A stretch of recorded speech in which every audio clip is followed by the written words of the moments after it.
کہ مومن کے نیک اعمال کی بنیاد تقوی پر ہے، اور تقوی گویا مضبوط زمین ہے جس کے دنس جانے کا اندیشہ نہیں ہے۔ لہذا متقی بن کر زندگی گزاریں اور اللہ سے ڈر کر اللہ کے وعدوں کا پختہ یقین دل میں بٹھا کر عمل صالح کریں، اور نیت درست رکھیں کہ منافق مسجد بھی بنائے تو بے ایمان ہے کہ نیت خراب ہے، اور مومن مسجد بنائے تو مقبول کیونکہ نیت خیر ہے۔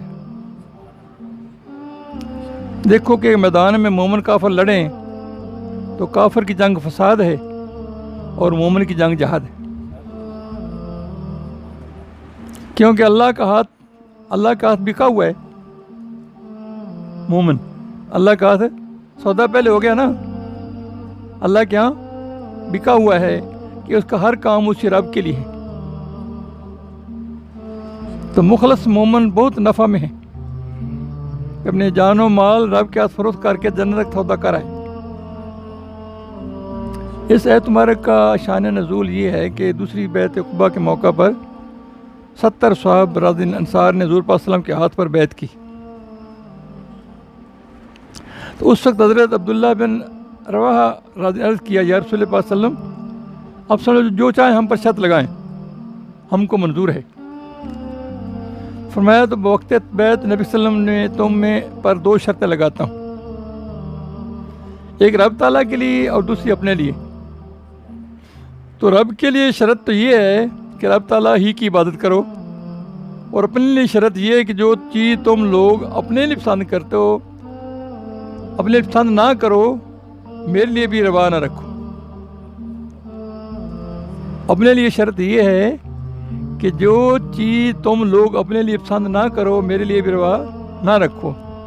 عبداللہ بن رواحہ رضی بولے کہ اگر ہم یہ شرط پوری کر دیں تو پھر ہمیں کیا ملے گا؟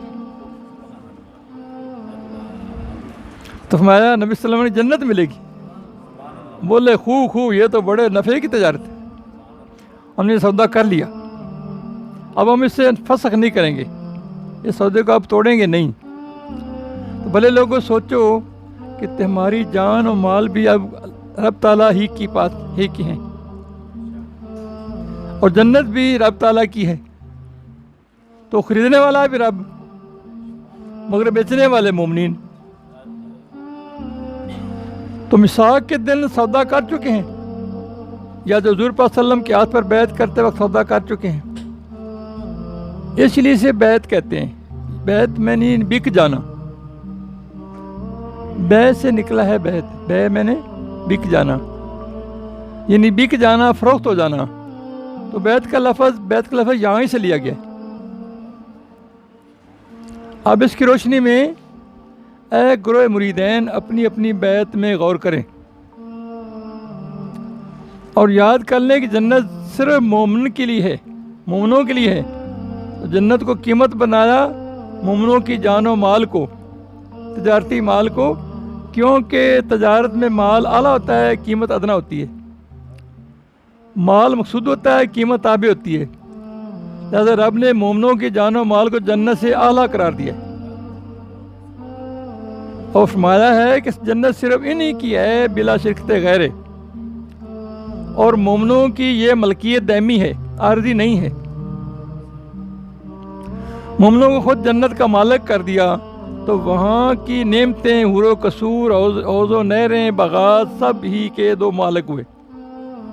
یہ نہیں کہ جنت کا سامان علیحدہ کر کے عمارت کا مالک بنا دیے۔